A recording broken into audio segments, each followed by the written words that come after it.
les espoirs du Congo, le magazine Hirondelle. Je suis tous les espoirs du Congo, je suis la liberté d'expression. Chers frères, chères sœurs, osez vos idées. Pour le Congo, ensemble construisons notre nation. Ce magazine est un hommage au Mwami Dieudonné Ndézé de la chefferie de Bouicha dans le territoire de Rutshuru, décédé le 2 août 2016 aux Pays-Bas. Bienvenue dans ces magazines Hirondelle consacrés à la rédévabilité. Ces magazines est produit dans le cadre du projet Uongozi na Maendeleo Bora ou Développement et Bonne Gouvernance appuyé par les PNUD. Dans le cadre de la décentralisation engagée en RDC, les autorités doivent en fait régulièrement rendre compte de la gestion de leurs entités à leurs administrés.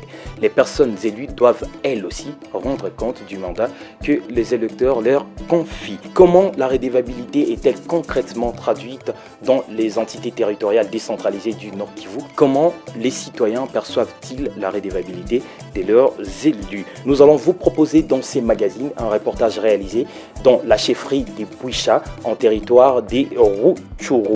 Bien que son pouvoir soit institué par la coutume, les Mwami Dieudonné Ndézé, chef de cette chefferie, nous dira par les truchements de son secrétaire Anissé Sanvoura, qui les représente, s'il est rédévable devant sa communauté et comment l'est-il. Vous suivrez également les avis des citoyens interrogés à Goma. Ils nous diront ce qu'ils pensent de la rédévabilité d'un élu. Un expert, M. Thomas Dakian Mouiti de la coordination provinciale de la société civile du Nord Kivu, commentera les reportages et les avis de la population. Enfin, nous écouterons un peu de musique avec l'artiste et musicien Makael Sambo.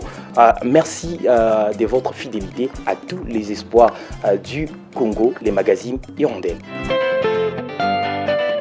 Tous les espoirs du Congo, le magazine Hirondelle.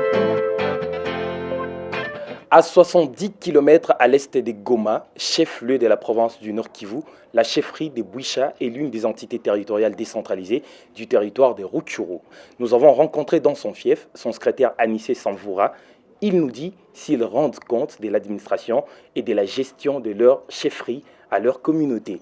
Au niveau de la chefferie, nous sommes censés rendre compte à la population à travers les activités que celle-ci nous a confiées. C'est-à-dire dans le domaine des finances publiques, lorsque nous percevons les taxes et nous collectons l'impôt personnel minimum, nous devons dire à la population qu'est-ce qu'on en a fait. Avant, on n'avait pas l'habitude de les faire. Mais aujourd'hui, on tente de les faire pour essayer d'avoir un mariage entre l'autorité et la population, nos administrés. Cela crée d'ailleurs auprès de cette population plus de confiance. Et les gens, au fur et à mesure que les années avancent, ils comprennent que l'autorité est là pour cette population. Et aussitôt cela fait, les gens ont l'habitude également de travailler dur parce que les gens prennent les choses en main. Même au courant de l'année, il y a lieu que même la société civile, qui est notre partenaire, dise voilà, est-ce que monsieur le Mwami, vous pouvez venir pour nous expliciter de la manière dont vous êtes en train de réaliser telle activité. Et là, l'autorité s'assied après un temps devant cette population pour s'expliquer, pour montrer les leitmotifs de ce qu'on est en train de réaliser. J'espère que les autres devront d'ailleurs nous emboîter les pas, parce que cela n'est pas d'habitude un peu partout. L'avis de notre expert. Je pense qu'il y a encore beaucoup à faire. Je ne saurais donc pas affirmer ou infirmer ce que vient de donner comme élément mon ami Anissé, puisque ce qu'il faut retenir, nous sommes encore à l'étape de l'apprentissage en démocratie. Quand on parle de la rédévabilité, ça ne doit pas être une contrainte.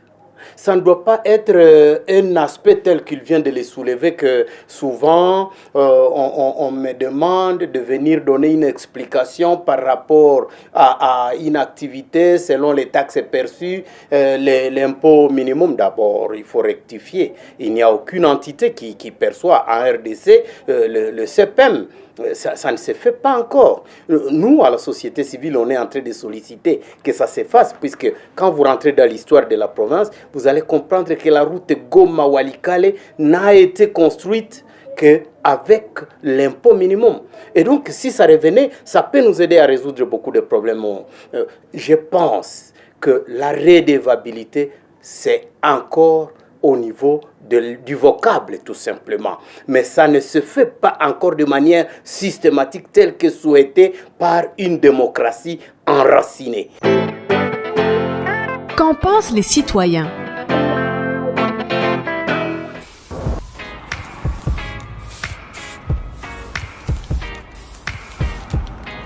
Qui dit redevabilité parle du fait de rendre compte de tout ce que vous faites. Commençons par nos honorables députés qui sont votés au niveau de la base. Normalement, ils ont des vacances parlementaires. Au cours de ces vacances parlementaires, ils sont tenus rentrer dans leur base et rendre compte de ce qu'ils ont fait dans l'hémicycle. Comment est-ce qu'ils ont porté le problème de la base? Comment est-ce qu'ils ont interpellé les bévis qui se font ça et là au niveau de l'exécutif? Vous comprenez? Et là, quand un député rentre au niveau de sa circonscription où il a été voté, là, il est tenu de rendre compte en rapport de problèmes qu'ont cette population qui l'ont voté. Et là, les députés, en faisant ce travail, au moins, les choses sont claires. On sait que nos élus, ils arrivent à faire telle et telle autre chose parce qu'ils ont aussi pour mission de contrôler l'exécutif. Malheureusement, ce n'est pas le travail qui est fait dans des vacances parlementaires. Assez souvent, ce sont des députés qui ne rentrent pas au niveau de leur base. Et d'autres, ils rentrent juste pour distribuer quelques billets de banque sans réellement rendre compte. Et ça, c'est un problème. Après avoir été élus, nos dirigeants se sont enfouis. On ne sait pas si ils étaient là seulement pour profiter de la population, de leur donner la voix et par après s'en aller. Parce que pendant même leurs vacances, moi je pense que c'est le moment où il faut être prêt et à côté de sa population qui les avait élus. Mais ils ne le font pas. Au lieu de venir à Goma ou soit parmi les 26 provinces, ils s'en vont en Europe. Est-ce que c'est l'Europe qui les avait élus? Ça, on ne sait pas. Depuis que nous avons voté les dirigeants en 2011, juste après les élections, ils ont disparu. Quand ils apparaissent, c'est pour rendre visite à leur famille. Nous, en tant que population, nous demandons qu'ils ne viennent plus nous distraire, mais qu'ils restent là où ils sont jusqu'au jour où ils seront à la fin de leur mandat et que nous pourrions voter d'autres personnes capables de travailler comme il faut. Nous avons reçu plusieurs promesses, comme quoi nous retrouverons la paix et bien d'autres choses encore. De tout ça, nous n'avons rien reçu, si ce n'est que la guerre. On entend parler de brigands par-ci et des voleurs qui détruisent les portes de nos maisons. Un pays dans lequel on entend parler de voleurs n'est pas organisé. Pour trouver du travail, il faudrait d'abord qu'il y ait la paix dans le pays. Si la paix ne règne pas, on ne peut pas espérer avoir un emploi. Et même si on arrive à trouver un emploi dans un pays où il ne règne pas la paix, rien ne va marcher. On fera toujours face aux mêmes problèmes. Aujourd'hui, nous pouvons dire que vu que la paix ne règne toujours pas dans notre pays, nous ne voyons pas l'importance des dirigeants que nous avons votés. Le peuple a voté les gens sont partis. On croyait que ces gens ils vont travailler pour nous au compte du peuple, mais ils ont travaillé pour leur propre compte, c'est-à-dire ils ont tout mis dans leur poche. Le peuple n'a rien eu. L'exemple est simple, le Congo ne marche pas, mais ils sont devenus plus riches que tout le monde et le peuple est devenu plus pauvre. Voilà, M. Thomas Dakamouiti, vous venez là de suivre les quelques avis de la population au sujet de la redevabilité d'un élu. Quel commentaire faites-vous là-dessus? Oui, je disais que, en tout cas, la culture de la redevabilité n'est qu'au niveau du vocabulaire. Ce n'est pas encore systématique. Et je comprends, puisqu'il y a des personnes qui ont été élues, mais qui ne savent pas quel est le rôle qu'ils doivent jouer. Et c'est un apprentissage. Ça signifie que nous ne devons pas nous décourager en croyant que ça ne viendra pas. Ça va venir, mais pour l'instant, le commentaire de nos compatriotes qui ont parlé de certains députés qui ne rentrent pas rendre compte, mais qui vont en Europe pour certains députés, ils croient que rentrer à la base, c'est pour venir distribuer un peu de makayabou et donner un peu de la bière aux gens. Je pense que ce n'est pas ça la culture de rendre compte. La culture de rendre compte, c'est d'organiser des séances d'information. Vous rentrez, vous dites, depuis que nous sommes partis pour cette session, voici ce que nous avons fait. Ça ne se fait pas. Quand nous parlons de la paye des enseignants, il appartiendrait aux députés qui ont étudié un jour dans une école de dire « mon enseignant doit être bien payé ». Mais pour les députés que nous avons élus, qu'est-ce qu'ils font?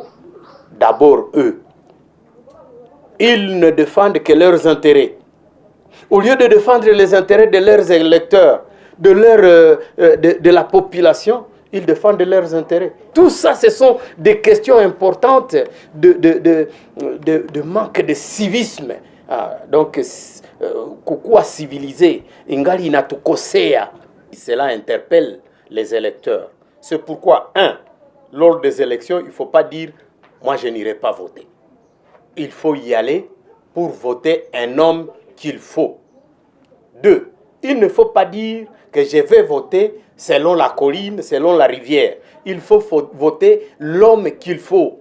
Celui-là qui partira et qui reviendra pour venir rendre compte, pour vous dire, voici ce que je fais, voici ce que nous faisons. 3, il ne faut pas accepter les makayabou, les petites choses, la bière. N'attendez pas que celui-là à qui tu as donné le pouvoir, à qui que c'est ce qu'il doit faire. Non.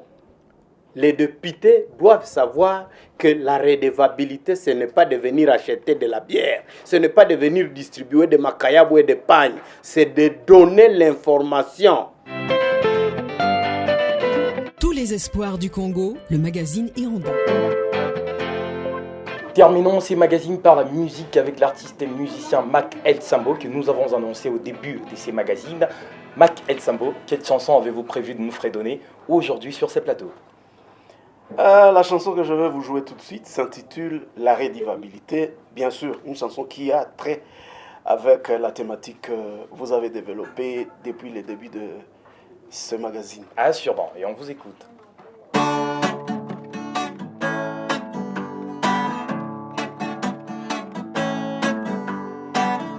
Vous êtes redevable, vous êtes redevable à tous ceux qui vous ont élu, à respecter le contrat. Vous êtes redevable, vous êtes redevable à tous ceux qui vous ont élu, à respecter le contrat. Oh, oh, oh, oh, oh, oh. Nous vous avons élu pour un mandat précis, celui de nous défendre, de plaider pour nos causes.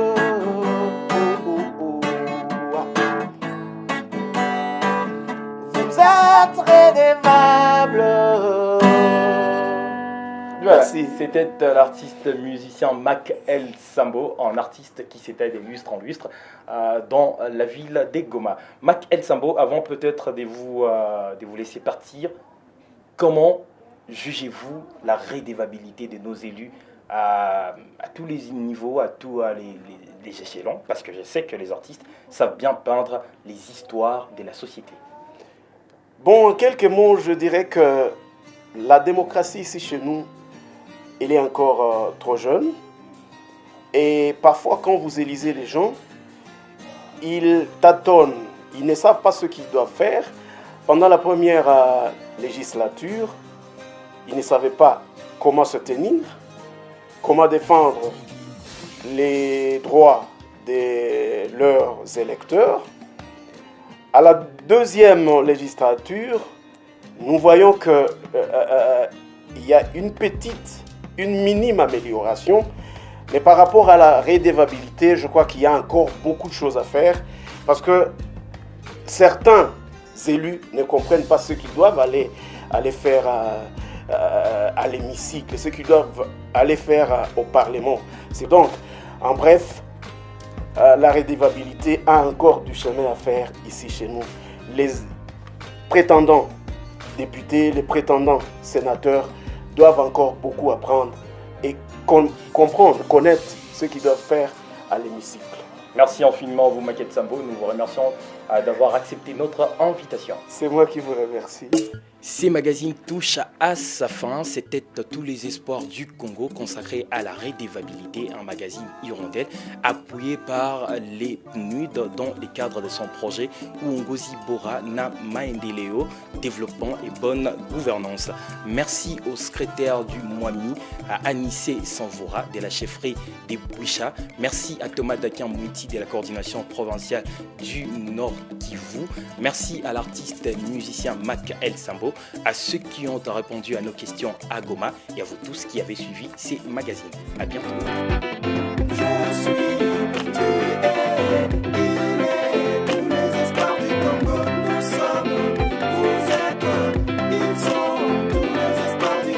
Tous les espoirs du Congo, le magazine Hirondelle. Je suis tous les espoirs du Congo. Je suis la liberté d'expression. Chers frères, chères sœurs, osez vos idées. Pour le Congo, ensemble construisons notre nation.